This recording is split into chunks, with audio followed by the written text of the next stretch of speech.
Обычно его знают как создателя Шерлока Холмса, гениального сыщика, логика и скептика.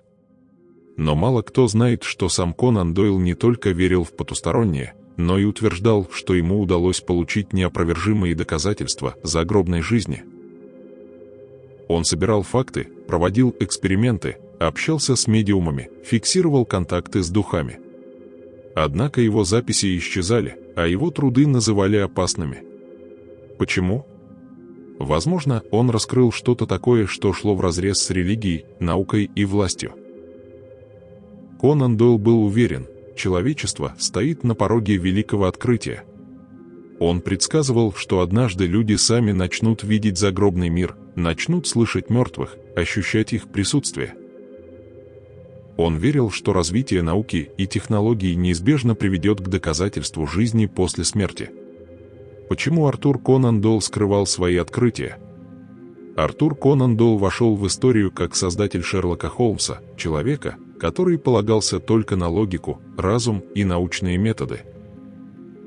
Но чем дальше он продвигался в своих исследованиях, тем сильнее осознавал, мир устроен сложнее, чем кажется. Скептик, рационалист, человек науки – именно так его знали в начале его писательской карьеры.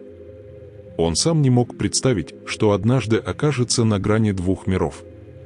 Что подтолкнуло его к изучению жизни после смерти? Как он перешел от расследования преступлений к исследованию загробного существования? Переломный момент — смерть близких, как и многие, кто обращается к потустороннему миру, Конан Дойл столкнулся с потерей близких людей.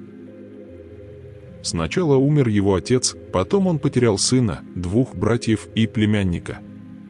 Война уносила жизни, а боль утрат заставила его искать ответы за пределами привычного мира. Он больше не мог принять идею о том, что человек просто исчезает после смерти. Первый шаг в неизведанное — контакт с медиумами. В 1887 году Дойл впервые попал на спиритический сеанс.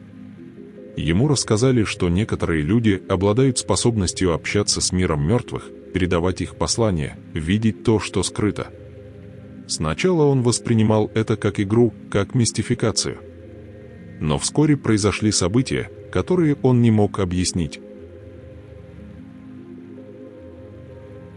Он увидел, как медиумы безошибочно называли имена умерших, описывали их внешность, говорили вещи, которые никто не мог знать. Казалось, это невозможно, но Конан Дойл, будучи человеком науки, решил разобраться в этом феномене сам.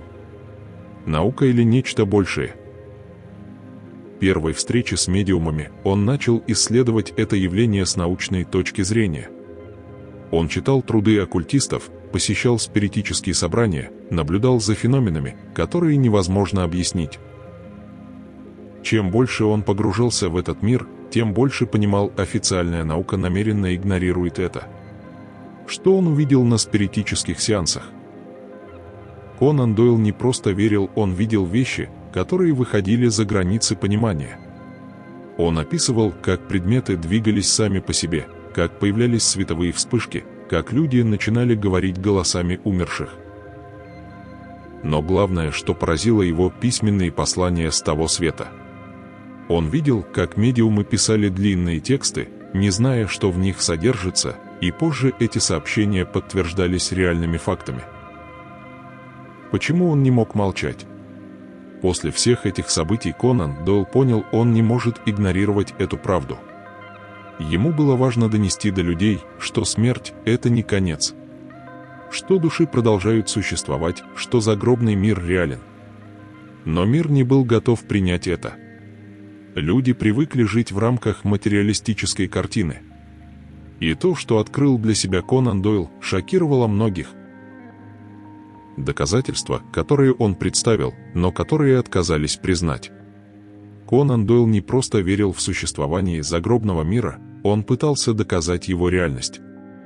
Он собирал свидетельства, фиксировал события, изучал сотни случаев, которые не поддавались объяснению. Несмотря на это, общество встретило его открытие враждебно. Что он пытался доказать? Конан Дойл утверждал, что жизнь не заканчивается после смерти. Он доказывал, что сознание существует отдельно от тела, что оно может путешествовать, общаться с живыми, передавать информацию. Он собрал сотни случаев, где умершие возвращались, чтобы предупредить, предостеречь или просто сказать, что они все еще здесь. Но проблема была в том, что его доказательства не вписывались в привычную картину мира. Наука отвергала такие идеи, религия опасалась, что его открытия поставят под сомнение традиционные взгляды. Эксперименты, которые изменили его восприятие, одним из самых известных случаев стало участие Конан Дойла в экспериментальных спиритических сеансах. Он видел, как люди, не имея никаких сведений о покойных, безошибочно передавали информацию, которую невозможно было узнать обычным путем. Один из таких экспериментов произошел в Лондоне. В комнате находились несколько человек, медиум и Конан Дойл. В какой-то момент начались странные явления, свет померк, в воздухе появились таинственные огни, предметы начали двигаться сами по себе. Но самое главное, медиум начал говорить голосом умершего человека. Дойл задавал вопросы, и ответы были точными, личными, такими, какие мог знать только сам покойный. Эти события не могли быть обманом, он сам видел, как это происходило. Фотографии призраков – реальное подтверждение или мистификация? Одним из самых спорных доказательств, которые представил Конан Дойл, стали фотографии с духами. В начале 20 века спиритическая фотография стала популярным направлением, на снимках появлялись призрачные силуэты, туманные фигуры, лица умерших. Одним из самых известных случаев стали фотографии с Коттингли, где две девушки утверждали, что смогли запечатлеть фей и духов природы. Конан Дойл был убежден в подлинности этих снимков. Он приводил их как доказательство существования тонкого мира. Но когда он представил эти снимки на научных конференциях, его подняли на смех. Многие называли это глупостью, мистификацией, а сам Дойл столкнулся с насмешками коллег. Почему общество отказалось признать его открытие? Основная проблема заключалась в том, что принятие его теорий означало бы полное переосмысление науки и религии. Если сознание живет после смерти, что тогда значит жизнь? Как объяснить это с научной точки зрения? Дойл продолжал публиковать свои труды, проводить сеансы, рассказывать людям о своих открытиях. Но все больше его книг запрещали, все больше его работ исчезало. Его начали называть фанатиком, многие коллеги отказались с ним работать. Что же он открыл такого, что вызвало такой страх? Конан Дойл утверждал, что мир мертвых не просто существует, он рядом, всегда, на каждом шагу. Говорил, что духи могут влиять на живых, что они пытаются передавать нам знания, но мы их не слышим. Но самые важные записи, где он объяснял, как устроен загробный мир, что чувствуют души после смерти и как с ними можно общаться, исчезли. Кто их уничтожил и почему? Что пытались скрыть? Загробный мир глазами Конан Дойла, что он видел? Что ждет нас после смерти? Конан Дойл утверждал, что знает ответ. Многие считали его обычным писателем, но он сам говорил, что его самые важные труды не о Шерлоке Холмсе, а о жизни после смерти. Он утверждал, что лично видел загробный мир, что ему открылась правда, которую скрывают от человечества. Но что же он узнал? Как выглядел тот мир, в который он верил так фанатично? Душа покидает тело, но не исчезает. Одним из главных открытий Дойла было то, что смерть – это не конец, а лишь переход. Он утверждал, что душа остается рядом с миром живых еще какое-то время, привыкая к новому состоянию. Многие умершие не понимают, что покинули тело, поэтому пытаются говорить с живыми, но их не слышат. Именно это объясняло паранормальные явления, странные звуки, шорохи, ощущение присутствия кого-то невидимого. Конан Дойл говорил, они всегда рядом. Мы просто разучились их слышать. Как устроен мир после смерти? Во время одного из спиритических сеансов медиумы рассказывали, что после смерти душа попадает в пространство, похожие на наш мир, но тоньше, легче. Там нет боли, нет страданий, но остаются эмоции, воспоминания, мысли.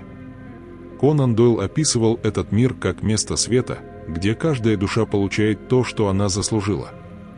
Те, кто жил праведно, чувствуют спокойствие, легкость, радость. Те, кто жил во зле, испытывают страх, тяжесть, им сложно освободиться от земных привязанностей. Связь между мирами существует. Дойл был уверен, граница между миром мертвых и миром живых очень тонка. Духи могут пытаться передавать сообщения, могут предупреждать об опасностях, могут наблюдать за живыми. Что происходит с человеком в момент смерти? Конан Дойл записал множество случаев, когда люди, пережившие клиническую смерть, описывали одинаковые видения. Яркий свет, ощущение выхода из тела, встреча с умершими родственниками. Он изучал эти истории и пришел к выводу, это не галлюцинации, а процесс перехода в другой мир. Но если загробный мир существует, почему мы не видим его? Конан Дойл утверждал, что нам специально закрыли глаза на эту правду. Современная наука не хочет признавать, что после смерти человек не исчезает. Ведь если принять это, придется пересмотреть всю систему верований, власти, религий. Последнее предупреждение Дойла, что ждет человечество. Перед своей смертью он говорил, что в ближайшие десятилетия связь с загробным миром станет сильнее. Он предсказывал, что люди начнут видеть духов, начнут осознавать, что смерть не конец. Но власти будут скрывать это, называть бредом, бороться с теми, кто пытается донести правду. Он предупреждал, мы слепы. Но это продлится недолго. Но почему его труды так боялись публиковать? Почему после его смерти часть его исследований была уничтожена? Почему его работы пытались уничтожить? Конан Дойл собирал доказательства, но их пытались стереть из истории. Его книги о Шерлоке Холмсе издавались миллионными тиражами, и его детективные истории читали во всем мире. Когда он начал писать о потустороннем мире, о жизни после смерти, о спиритизме, его труды столкнулись с жесточайшей цензурой. Почему? Что было в его работах такого, что испугало общество, науку и религиозные структуры? Научное сообщество отвергло его. Конан Дойл писал о невидимых силах, о загробной жизни, о духах, которые могут общаться с живыми. Он утверждал, что сознание человека не умирает вместе с телом, а просто переходит в другое состояние. Но ученые того времени отвергли его труды, называя их абсурдом, псевдонаукой, бредом. Многие его коллеги по литературному цеху насмехались над ним, отвернулись от него. Они не могли принять, что создатель самого логичного персонажа Шерлока Холмса вдруг стал верить в мистику.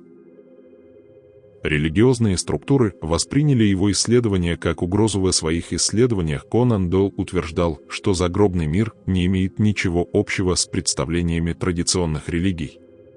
Он говорил, что рай и ад не абсолютное место, а состояние сознания. Он утверждал, что души не судят, их не наказывают, они просто продолжают свое существование. И самое главное, каждый может научиться общаться с миром мертвых. Эта идея шокировала церковные структуры. Ведь если люди поверят, что могут общаться с умершими без посредников, и если поймут, что нет необходимости в догматах, что каждый сам несет ответственность за свою судьбу, религия потеряет контроль над сознанием людей. Его труды начали исчезать после его смерти, часть его работ пропала. Некоторые рукописи были изъяты из архивов, а другие стали запрещенными. В некоторых странах его труды не издавались десятилетиями, а книги о спиритизме оказывались в списках нежелательной литературы. Кто пытался уничтожить его наследие? Кто не хотел, чтобы люди знали правду? Что именно было в исчезнувших записях? До сих пор ходят слухи, что в его личных дневниках он описал конкретные механизмы связи с миром мертвых. Он подробно рассказывал, как каждый человек может научиться видеть духов, чувствовать их присутствие, взаимодействовать с ними. Говорят, что часть этих записей была уничтожена, а другая спрятана. Ведь если его идеи подтвердятся, это перевернет все представление о жизни и смерти. Почему его исследования все еще скрываются? Сегодня ученые начинают находить доказательства того, о чем он писал более 100 лет назад. Исследование сознания, квантовой физики, феномена клинической смерти – все указывает на то, что Конан Дойл мог быть прав. Но если его труды были бы признаны официально, это сломало бы всю привычную систему взглядов. Последнее послание Конан Дойла, что он предсказал. Перед смертью он сказал: «Правда откроется, но не сразу. Власть будет бороться с этим, но истина вырвется наружу». Но что же он на самом деле открыл? Почему его исследования были опасны? И неужели он знал нечто большее о будущем человечества? Что скрывают от людей? Дойл утверждал, что человеческий разум гораздо сложнее, чем принято считать. Что после смерти сознание не исчезает, а продолжает существовать в другом измерении. И если бы люди знали, что их душа бессмертна, что они могут контактировать с ушедшими, что смерть – это лишь переход, то страх перед жизнью и смертью исчез бы. Власти больше не смогли бы управлять через страх, через контроль, через манипуляции. Почему его исследования опасны даже сегодня? Наука официально по-прежнему отвергает спиритизм, но в частных исследованиях все чаще звучат идеи о существовании сознания после смерти. Современные эксперименты с квантовой механикой, сознанием, нейронами подтверждают то, о чем Дойл говорил еще 100 лет назад. Но общество не готово к этому. Ведь признание этой правды изменит все. Что нас ждет в будущем? Конан Дойл предупреждал человечество: рано или поздно столкнется с этой реальностью. Когда технологии смогут фиксировать энергию сознания, когда наука наконец признает, что смерть не конец, а переход, тогда весь мир изменится. Но пока эта правда остается под замком.